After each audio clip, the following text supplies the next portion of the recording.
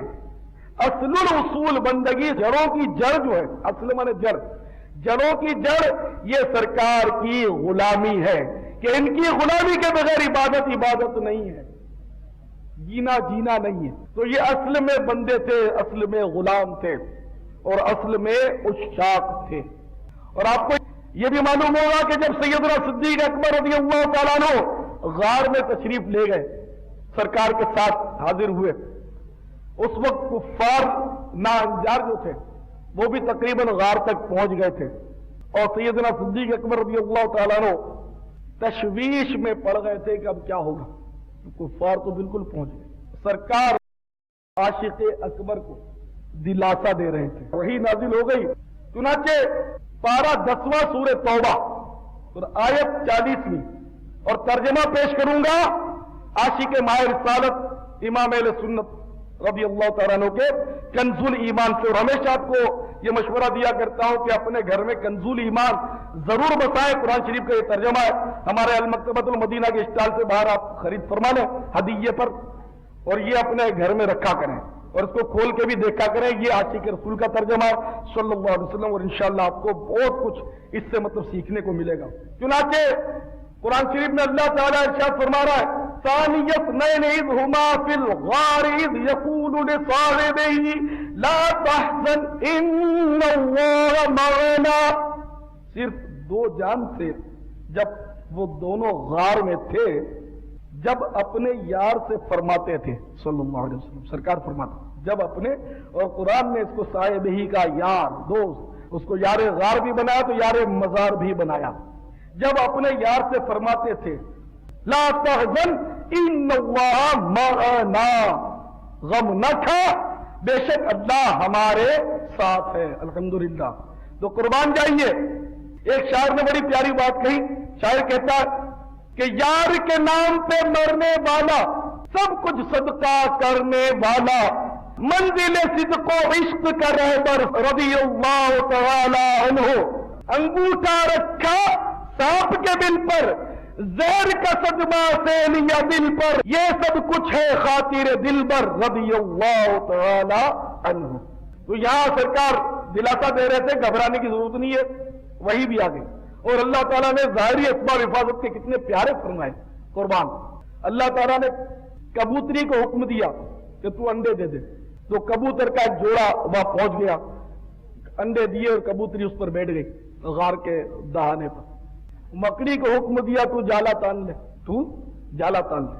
چنانچہ مکڑی نے ایک مطلب ہے کہ پورے غار کے منہ پر جالا پور دیا۔ کفار ناہنجار جب قریب آئے تو انہیں شک ہوا کہ ادھر قدموں کے نشانات محسوس ہو رہے ہیں، ہو نہ ہو یہاں گئے ہوں گے۔ تو دوسرے نے کہا یار تیرا دماغ خراب ہو گیا، یہاں سے اگر گئے ہوتے تو یہ اتنا بڑا مکڑی کا جالا تیرے کو نظر نہیں آتا، اور یہ کبوتری انڈے دیکھ انڈے دے رہی ہے، کبوتری مزے سے بیٹھی ہے، وہ اڑ جاتی، جالا کم از کم ٹوٹ جاتا۔ اور کفار لوٹ گئے۔ گرگٹ کی بات آئی تو یہ عرض کر دوں، گرگٹ ہی کی نسل سے یہ چھپکلی جو ہے نا، چھپکلی اور گرگٹ جو ہے نا، یہ خالہ ماموں کے، انہیں ایک ہی فیملی ہے ان کی۔ تو گرگٹ یہ مطلب جب سیدنا ابراہیم خلیل اللہ علیہ نبینا علیہ الصلوۃ والسلام کے لیے نمرود نے آگ روشن کی، تو گرگٹ اس آگ کو بھی پھونکتا تھا، اس کو پھونک مارتا تھا۔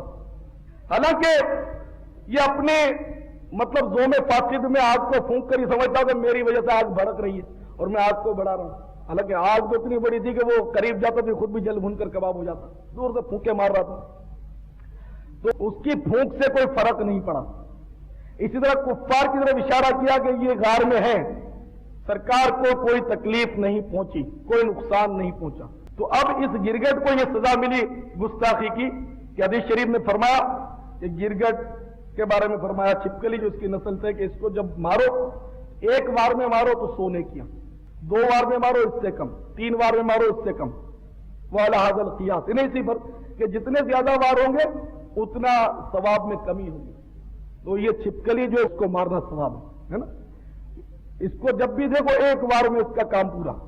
اب یہ نہیں کہ مسجد کی دیواروں کو آپ خون آلود کرنا شروع کر دیں۔ یہ گرگٹ کے بارے میں یہ روایت جو میں نے بیان کی کہ وہ ابراہیم علیہ السلام کے لیے نمرود نے جو آگ لگائی تھی اس کو پھونک مارتا تھا. یہ روایت بخاری شریف کے 15ویں حصے میں, غالباً 15ویں حصے میں. اور یہ بھی ہے کہ اس کو مارنے میں 100 نیکیاں یہ چھپکلی کو 12. تو یہ ضمن ذکر آ گیا کہ اس کو گستاخی کی سزا ملی ہے نا. اور کبوتر کو کیا انعام ملا؟ کہا جاتا ہے کہ مکہ مکرمہ میں جو کبوتر ہیں آپ لوگوں نے دیکھے ہوں گے کہ بے شمار کبوتر جو ہے وہ مکہ مکرمہ میں نظر آتے ہیں. کعبۃ اللہ شریف کے ارد گرد بہت کبوتر ہوتے ہیں. تو کہا جاتا ہے کہ یہ اسی کے نسل سے جنہوں نے غار طور پر سرکار کی خدمت کی تھی. تو ان کو یہ انعام ملا کہ یہ اب مطلب یعنی کہ الحمدللہ مطلب وہاں خوب یعنی کہ لوگ ان کو دانے کھلاتے, اتنے کھلاتے ہیں کہ مطلب یعنی کہ وہ پڑے رہتے ہیں, بہت پڑے رہتے ہیں, اتنی خدمت ہوتی ہے. ان کو مارنا اڑانا یہ سب حرام ہے. کبوتر کو مار نہیں سکتے, حرام اڑا بھی نہیں سکتے. لوگ اڑا بھی دیتے ہوں گے لیکن یہ حرام ہے. حدود حرم میں, حدود حرم بہت بڑی ہے, پورا مکہ حرم میں شامل ہے, اس کے بعد بھی حدود حرم ہے. تو یہاں کا کوئی جنگلی جانور جو ہو اس کو نہیں مار سکتے, وحشی جانور, اس کو شکار نہیں کر سکتے, اس کو ڈرا بھی نہیں سکتے. یہاں تک کہ بخاری شریف میں لکھا ہے کہ ایک ہرن اگر دھوپ سخت ہے اور کسی پیڑ کے نیچے آرام کر رہا ہے ہرن, تو آنے والا جو ہے وہ اپنے سائے کے لیے چاہے کتنی دھوپ ہے اس ہرن کو ہٹا نہیں سکتا, اس کو بیٹھ کر ہٹائے گا تو گناہ گار حرام. اسی طرح مطلب ہے کہ وہاں کیا وہ خود رو پیڑ جو ہوتے ہیں وہ بھی نہیں کاٹ سکتے. اس خیر کی اجازت دی ہے سرکار نے صلی اللہ علیہ وسلم. باقی اور گھاس جو ہے اس کے توڑ اکھیڑنے کی اجازت نہیں ہے, تر گھاس جو ہوتی ہے درخت کاٹنے کی اجازت نہیں حدود حرم کے. تو بہرحال یہ کبوتر کو یہ انعام ملا. مکڑی کو کیا انعام ملا؟ مکڑی کا ایک انعام تو میں نے مکاشفۃ القلوب میں امام غزالی رحمۃ اللہ نے کسی کا شعر لکھا تھا, وہ پہلے میں نے دیکھا تھا, عربی میں شعر تھا. اس کا مفہوم کچھ اس طرح تھا کہ پروانہ حسین ہے, پروانہ حسین ہے لیکن مکڑی حسین تر ہے. مکڑی جو ہے وہ حسین تر ہے. اسی نسبت سے کہ مکڑی کو یہ سعادت ملی ہے کہ اس نے مطلب سرکار مدینہ راحت قلب و سینہ صلی اللہ تعالی علیہ وسلم جب غار میں تشریف لے گئے تو غار طور پر اس میں جالا پورا تھا. تو یہ اس کو مطلب ہے کہ وہ جب سے یہ میں نے پڑھا تو مجھے بھی مکڑی سے بڑا انس ہو گیا ہے. اور جالے بہرحال اتارنے جائز ہیں, بلکہ میں نے یہ بھی پڑھا کہ جس گھر میں جالے لگے ہوئے ہوں تو اس کو اتار دینا چاہیے, کہ نہیں اتاریں گے تنگ دستی آئے گی. خیر تو میں عاشق اکبر سیدنا صدیق اکبر رضی اللہ تعالیٰ عنہ کی آپ کو پیاری پیاری اور عشق و محبت سے بھرپور وہ باتیں بیان کر رہا تھا, اور ان گمنام گوشوں کو آپ کے سامنے آشکار کر رہا تھا کہ شاید ان میں سے کئی باتیں ایسی ہوں گی جو پہلے آپ نے کہیں نہ سنی ہوں. یہ بہت بڑے عاشق رسول تھے بخدا, اس میں کوئی شک نہیں کہ یہ عاشق اکبر تھے. بس صدیق اکبر ویسے بھی آپ کو پتا افضل البشر بعد الانبیاء بالتحقیق, یہ ان کی شان ہے کہ انبیاء علیہ السلام کے بعد انسانوں میں سب سے افضل ابو بکر صدیق رضی اللہ تعالیٰ عنہ. تو جو سب سے افضل ہو انسانوں میں سب سے افضل نبیوں کے بعد, اور وہ عاشق رسول نہ ہو, تو یہ کیسے ہو سکتا ہے؟ کہ یہاں تو بابا جو کچھ ملتا ہے خدا کی قسم پیارے مصطفیٰ صلی اللہ علیہ وسلم کے قدموں سے لپٹ کر ہی ملتا ہے. واللہ جو کہ اس در کا ہوا خلق خدا اس کی ہوئی, جو کہ اس در کا ہوا خلق خدا اس کی ہوئی, جو کہ اس در سے پھرا اللہ اس سے پھر گیا. کہ جو ان کے قدموں سے لپٹا پوری کائنات اس کے قدموں سے لپٹی, اور جو ان سے پھرا ان سے دور ہٹا تو اللہ تعالیٰ ہی اس سے پھر گیا. اللہ تعالیٰ نے اس کو چھوڑ دیا اور نہ اٹھ سکے گا قیامت تلک, خدا کی قسم کہ جس کو تو نے نظر سے گرا کے چھوڑ دیا. تو یقیناً دامن مصطفیٰ سے جو لپٹا یگانہ ہو گیا, جس کے حضور ہو گئے اس کا زمانہ ہو گیا. بہرحال سیدنا صدیق اکبر رضی اللہ تعالی عنہ غم مصطفیٰ پہ نڈال ہوتے چلے گئے, اور آپ کی صحت مبارکہ جو تھی وہ متاثر ہونے لگی. اب سوتے ہیں تو ان کا تصور, جاگتے ہیں تو ان کا تصور, کام کرتے ہیں تو ان کا تصور, اور ان کے غم میں گھلتے جاتے ہیں. ان کی محفلیں یاد آتی ہیں, ان کا تبسم ریز ہونٹوں کی جھلک یاد آتی ہے, تڑپتے رہتے ہیں, پھڑکتے رہتے ہیں, روتے رہتے ہیں, یہاں تک کہ آپ مطلب نہیں کہ بہت زیادہ مطلب نہیں کہ کمزور پڑنے لگے. تو لوگوں نے مشورہ دیا کسی طبیب کو دکھایا جائے، تو ارشاد فرمایا کہ مجھے میرے طبیب نے دیکھ لیا ہے۔ عرض کیا گیا پھر طبیب نے کیا کہا؟ پھر طبیب نے کیا کہا؟ تو آپ نے گویا اس طرح مطلب فرمایا فعال لما یرید، یہ آیت مبارکہ سورہ بروج کی 30واں پارہ، جس کا ترجمہ کنزول ایمان شریف میں اس طرح ہمیشہ جو چاہے کرنے والا۔ تو لوگ اشارہ سمجھ گئے کہ اب مطلب یعنی کہ انہیں علاج کی ضرورت نہیں ہے، اور رضا مولا کا یہ مطلب اظہار ہے کہ اللہ کی جو مرضی ہے وہی ہوگا اور ہمارا بس نہیں چلے گا۔ کسی نے کہا نا میں مریض مصطفیٰ ہوں مجھے چھیڑو نا طبیبو، میں مریض مصطفیٰ ہوں مجھے چھیڑو نا طبیبو، میری زندگی جو چاہو مجھے لے چلو مدینہ۔ تو بہرحال یہ کہ اس طرح کہ یہ عاشق تھے اور بڑے عجیب و غریب شخصیت کے مالک تھے۔ آخر کار ایک بار آپ نے خواب دیکھا، سیدنا صدیق اکبر عاشق اکبر رضی اللہ تعالیٰ عنہ نے ایک خواب دیکھا جو شواہد النبوہ میں علامہ جامی رحمۃ اللہ علیہ نے نقل کیا کہ محبوب کریم رؤوف الرحیم علیہ افضل الصلاۃ والتسلیم تشریف لائے ہیں خواب میں، اور آپ نے سفید لباس زیب تن کیا ہوا ہے۔ پھر دیکھتے دیکھتے وہ سفید لباس جو تھا وہ سبز لباس میں تبدیل ہو گیا، اور سبز لباس میں بھی وہ چمک دمک پیدا ہو گئی کہ نگاہیں خیرہ ہونے لگی، نگاہیں نہیں ٹھہرتی تھی۔ پھر سرکار مدینہ آپ کے قلب و سینہ صلی اللہ تعالی علیہ وسلم نے حضرت ابوبکر صدیق رضی اللہ تعالیٰ عنہ سے مصافحہ فرمایا، سلام ہوا اور مصافحہ فرمایا، اور صدیق اکبر رضی اللہ تعالیٰ عنہ کا دست مبارک لے کر اپنا دست مبارک، اپنا مبارک ہاتھ سرکار نے صلی اللہ علیہ وسلم ابو بکر صدیق رضی اللہ تعالیٰ عنہ کے مبارک سینے پر رکھ دیا، جس سے دل اور سینے کی جو تکالیف تھی وہ ختم ہوئی، سکون ملا، چین آئے، اور ارشاد فرمایا ابو بکر کیا ہم سے ملنے کا وقت قریب نہیں آیا؟ جیسے ہی یہ سنا تو آپ پر گریا طاری ہو گیا اور آپ ایک دم رونے لگے، اتنا رونے لگے کہ اطراف میں جو لوگ تھے گھر میں وہ سب جاگ گئے اور سب دیکھ رہے ہیں کہ یہ تو آنکھیں بند اور آرام فرما رہے، اس قدر پھوٹ پھوٹ کر رو کیوں رہے۔ پھر آپ نے عرض کیا خواب ابھی ختم نہیں ہوا، رو رہے پریکٹیکل سامنے دیکھ رہے لوگ کہ آنسو جا رہے اور یہ رو رہے، رونے کی آواز ہے، یہ کیوں رو رہے ہیں کسی کو نہیں پتا۔ تو سرکار مدینہ صلی اللہ تعالی علیہ وسلم سے اب عرض کیا صلی اللہ علیہ وسلم، یا رسول اللہ صلی اللہ علیہ وسلم دیکھیے آپ کی ملاقات کا شرف مجھے کب حاصل ہوتا ہے۔ حضرت صدیق اکبر رضی اللہ تعالیٰ عنہ رو رہے تھے تو سرکار مدینہ راحت قلب و سینہ صلی اللہ علیہ وسلم نے ارشاد فرمایا کہ اب گھبراؤ نہیں، ان قریب تم ہم سے آ کر ملو گے۔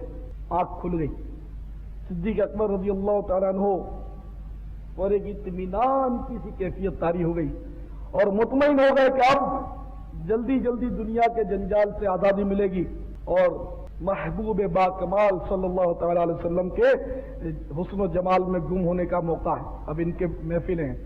اور آپ نے یہ وصیت فرمائی، آپ نے یہ وصیت فرمائی کہ جب میرا وصال ہو جائے تو جب میرا جنازہ تیار کر لو تو اس کو مزار پر انوار صلی اللہ تعالی علیہ وسلم کے قریب رکھ دینا اور میرا سلام عرض کرنا کہ یا رسول اللہ ابو بکر صدیق سلام عرض کرتا ہے اور اجازت کا طالب ہے، اگر آپ اجازت دیں تو اس کی تمنا ہے کہ آپ کے قدموں میں دفن ہو جائے، اگر دروازہ مبارکہ خود بخود کھل جائے تو مجھے اندر دفن کر دینا، ورنہ جنت البقیع میں عام مسلمانوں کے ساتھ دفن کر دینا۔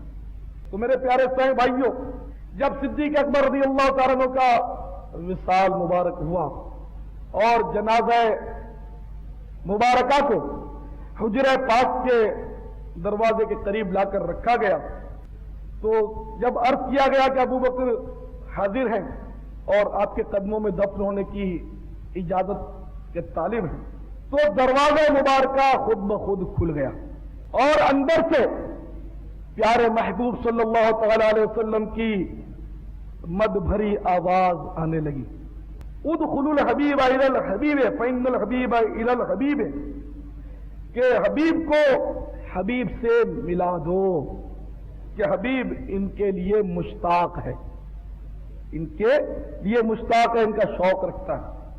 چنانچہ حضرت ابو بکر صدیق رضی اللہ تعالیٰ عنہ کو سرکار مدینہ صلی اللہ تعالی علیہ وسلم کے شانہ اقدس کے قریب لٹا دیا گیا، آپ کا جو سر مبارک ہے وہ سرکار کے شانہ مبارک کے پاس بالکل قریب۔ تو یہ یار غار بھی یار مزار بھی، اور جب محشر برپا ہوگا اس وقت بھی سرکار مدینہ راحت قلب و سینہ صلی اللہ تعالی علیہ وسلم جب مزار پرانوار سے تشریف لائیں گے، سب سے پہلے آپ تشریف لائیں گے میدان محشر کے لیے، تو اس وقت آپ جب باہر تشریف لائیں گے تو سیدھے ہاتھ میں صدیق اکبر رضی اللہ تعالیٰ عنہ ہوں گے، الٹے ہاتھ میں حضرت عمر فاروق رضی اللہ تعالیٰ عنہ ہوں گے، اور انشاءاللہ پیچھے پیچھے جنت البقیع اگر نصیب ہو گیا تو ہم سب ہوں گے انشاءاللہ، کہ ان کے پیچھے اہل بقیع ہوں گے، جنت البقیع میں دفن ہونے والوں کا جلوس ہوگا، پھر اہل معلا مکہ مکرمہ کے قبرستان کے جو لوگ ہیں جنت المعلا، جنت المعلا لوگ کہتے ہیں، اصل لفظ معلا، معلا نہیں ہے، معلا، جنت المعلا، تو اہل جنت المعلا ہوں گے پیچھے، تو انشاءاللہ اپنے تو بقیع میں جائیں گے انشاءاللہ، انشاءاللہ 10,000 صحابہ جنت البقیع میں آرام فرما رہے ہیں، تو انشاءاللہ جنت البقیع مل گیا تو وارے نیارے ہو جائیں گے۔ اللہ کے حبیب صلی اللہ تعالی علیہ وسلم کا فرمان ذیشان ہے کہ جس سے تم میں سے جس سے ہو سکے تو وہ مدینے میں مرے، کہ جو مدینے میں مرے گا میں اس کی شفاعت فرماؤں گا۔ میرے آقا امام اہل سنت رحمت اللہ علیہ جھوم گئے اور فرمانے لگے، طیبہ میں مر کے ٹھنڈے چلے جاؤ آنکھیں بند، سیدھی سڑک یہ شہر شفاعت نگر کی ہے۔ سبحان اللہ، عاشق اکبر کی کیا شان ہے۔ جب تیری یاد میں دنیا سے گیا ہے کوئی، جان لینے کو دلہن بن کے قضا آئی ہے، سر بالی انہیں رحمت کی ادا لائی ہے، حال بگڑا ہے تو بیمار کی بن آئی ہے۔ سیدنا صدیق اکبر رضی اللہ تعالیٰ عنہ یقیناً عاشق اکبر تھے، اللہ تعالیٰ ان کے عشق حقیقی سے ہم سب کو متمتع فرمائے اور ہمیں بھی عشق عطا فرمائے۔ اے میرے پیارے اسلامی بھائیوں، عشق ان میں جہاں کوٹ کوٹ کر بھرا ہوا تھا تو اس کا اظہار کردار سے بھی تھا، یہ عاشق تھے، اور ہم بھی خوب عاشق بنتے ہیں، لیکن یہ سوچو میرے پیارے اسلامی بھائیوں، کیا یہ بھی واقعی عشق ہے اور عشق حقیقی ہے کہ جن کا عشق ہمارے دل میں ہے ان کو ناراض کیا جائے؟ باپ سے محبت ہے، ماں سے الفت ہے تو ماں اور باپ کا دل ہم نہیں دکھاتے، بچے سے محبت ہے تو بچے کو ہم راضی رکھتے ہیں۔ مثلا بچہ اگر مچل جائے کہ مجھے فلاں کھلونا چاہیے تو پیسے نہ بھی ہو تو باپ کسی طرح بھی ادھار کر کے بعض اوقات کچھ رقم لے کر وہ کھلونا اس کی مرضی کا لا کر دیتا ہے کہ میرے لاڈلے کا دل ٹوٹ جائے گا۔ تو محبت جس سے کی جاتی ہے اس کو رنجیدہ نہیں کیا جاتا۔ تو اے میرے پیارے بھائیوں، یا یوں کہوں اے نادان عاشقوں، تمہارا عشق بھی کیسا ہے؟ تم کہتے ہو ہمیں سرکار سے محبت ہے، بہت عشق ہے۔ سرکار فرماتے ہیں جعلت قرۃ عینی فی الصلاۃ، نماز میں میری آنکھوں کی ٹھنڈک بنائی گئی ہے۔ نماز آنکھوں کی ٹھنڈک ہے، اللہ کے حبیب کی آنکھوں کی ٹھنڈک ہے، تو تم اللہ کے حبیب کی آنکھوں کی ٹھنڈک کی پرواہ نہیں کرتے ہو، نماز میں غفلت کرو۔ تو یہ تمہارا میرے بھائیوں کون سا عشق ہے جس سے محبت کی جائے اور اس کی آنکھوں کی ٹھنڈک کو نظر انداز کر دیا جائے؟ یہ کون سا عشق ہے؟ جن سے محبت کی جائے وہ رمضان المبارک کے روزوں کی تاکید کریں، بہت کچھ فضائل بھی بیان کریں، لیکن ان روزوں سے اعراض کیا جائے، روح گردانی کی جائے، انہیں نہ رکھا جائے، یہ کہاں کہیں؟ یہ تراویح کی تاکید فرمائے اور تم سے تراویح نہ پڑھی جائے۔ اگر پڑھ بھی لی تو رسم تراویح 3 روزہ یا 6 روزہ یا 5 روزہ یا 4 روزہ 6 روزہ پڑھ کر یہ سمجھے کہ ہم نے بہت بڑا قلعہ فتح کر لیا اور عشاء کی نماز بھی رمضان المبارک جیسے مقدس مہینے میں گول کر دی۔ بڑا عشق ہے آپ کا، اور آپ کے عشق پر مجھے حیرت کیوں نہ ہو کہ یہ فرمائے کہ داڑھی بڑھاؤ، یہودیوں کی سی شکل مت بنو، اور تم بڑے شوق سے ہنس ہنس کر فخریہ روزانہ شیو بناتے ہو، یا ایک دن چھوڑ کر ایک دن بناتے ہو، کوئی 4 دن میں بناتا ہے، کوئی 8 دن میں بناتا ہے۔ بہرحال یہ آپ بتائیے، سیریس ہو کر سوچیں، کیا یہ آپ کی محبت ہے، آپ کا عشق ہے کہ جس سے محبت کرتے ہو ان کے دشمنوں جیسی شکلیں بناتے ہو؟ جس سے محبت کرتے ہو ان جیسے بال تم سے نہیں رکھے جاتے، انہوں نے ہمیشہ زلفیں رکھی ہیں صرف احرام سے باہر ہونے کے لیے۔ ہمارے پیارے آقا صلی اللہ علیہ وسلم نے حلق کرایا، یعنی کہ سر اقدس کے سارے بال جو تھے وہ اتروائے، ورنہ ہمیشہ جو تھے کبھی آدھے مبارک کان تک، کبھی پورے کان مبارک تک، اور کبھی اگر بال مبارک بڑھ گئے تو گردن شریف تک جو شانوں سے چھو جاتے ہیں، شانوں کندھوں سے نیچے کبھی آپ نے بال نہیں بڑھائے، شانوں تک چھو جاتے، بوسے لیتے سرکار کے۔ تو ان کو گیسو کہتے ہیں، زلفیں، اور گیسو پر تو میرے آقا امام اہل سنت عاشق ماہ رسالت نے ایک پوری نعت شریف لکھی ہے، چمن طیبہ میں سنبل جو سوارے گیسو، حور بڑھ کر شکن ناز سوارے گیسو، آخری حج غم امت میں پریشاں ہو کر، یعنی بکھر کر، پریشاں ہونا نا بکھرنا، آخری حج غم امت میں پریشاں ہو کر تیرہ بختوں کی شفاعت کو سدھارے گیسو، یعنی گیسو بھی خم ہو گئے اور ہم تیرہ بختوں، یعنی کہ تیرہ بخت مانے جس کی قسمت اندھیری ہو، ان کی شفاعت کے لیے وہ گیسو بھی گویا فریاد کر رہے تھے۔ تیل کی بوندیں ٹپکتی نہیں بالوں سے رضا، تیل کی بوندیں ٹپکتی نہیں بالوں سے رضا، صبح عارض پر لٹاتے ہیں ستارے گیسو، یعنی آپ اس قدر تیل استعمال فرماتے تھے۔ آج کل تو فیشن ہے، لوگ خشک بال رکھتے ہیں، وہ ڈرائی کراتے ہیں اس کو مشینوں سے، ہیئر ڈرائی کراتے ہیں خشک۔ یہ سنت نہیں، کثرت سے آپ تیل مبارک لگاتے تھے، اور وہ زلفیں مبارک سے کبھی کبھی تو تقاطر ہوتا تھا، ستارے جھل ملاتے تھے اور وہ آپ کے کندھے مبارک پر قربان ہوتے تھے، شان مبارک قطرے ٹپکتے تھے۔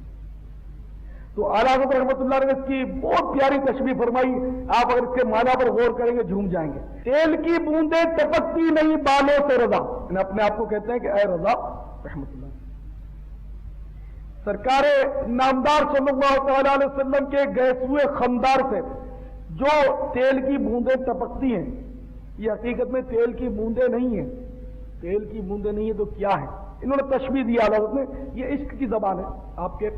تشبیہ کس سے دی؟ صبح عارض پہ لٹاتے ہیں ستارے گیسو، اس کو سمجھیں، عارض مانے چہرہ، اور سرکار مدینہ صلی اللہ علیہ وسلم کے چہرہ مبارکہ بہت تابہ تھا، چمکدار تھا، روشن تھا، منور تھا۔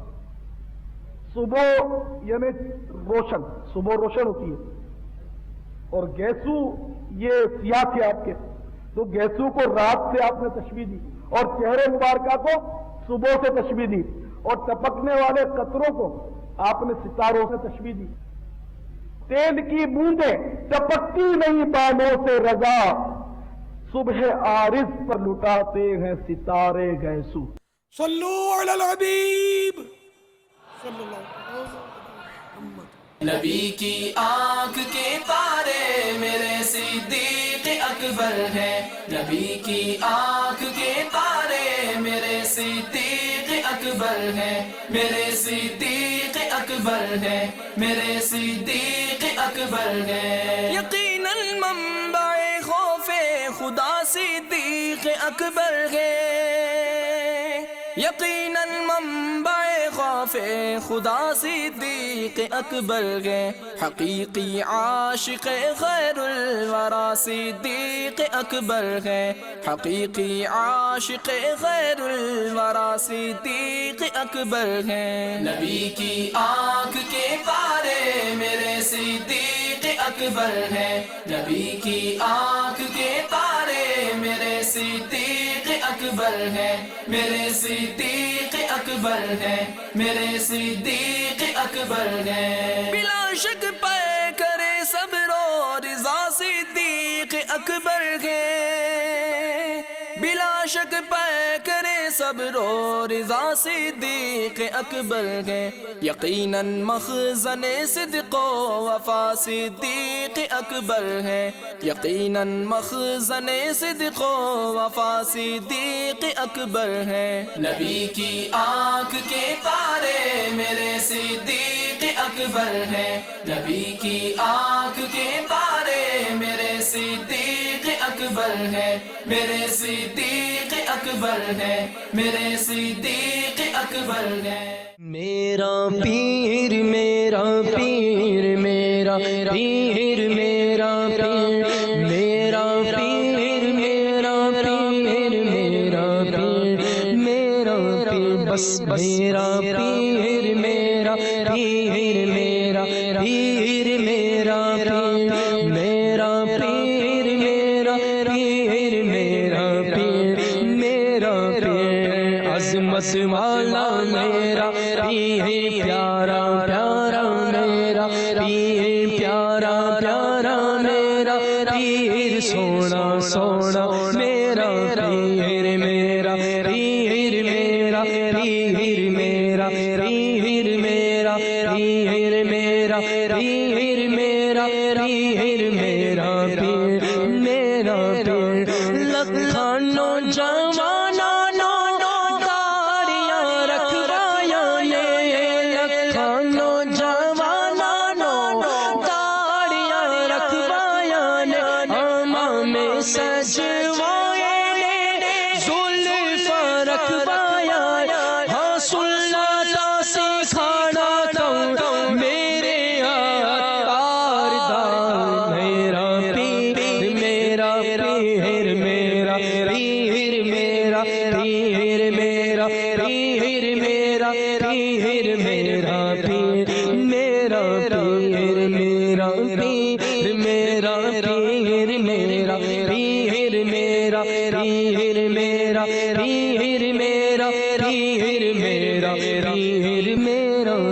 بس میرا پیر میرا پیر میرا پیر میرا پیر میرا پیر میرا پیر میرا پیر میرا پیر عظمت والا میرا پیر پیارا پیارا میرا پیر پیارا پیارا میرا پیر سونا سونا میرا پیر میرا پیر میرا پیر میرا پیر میرا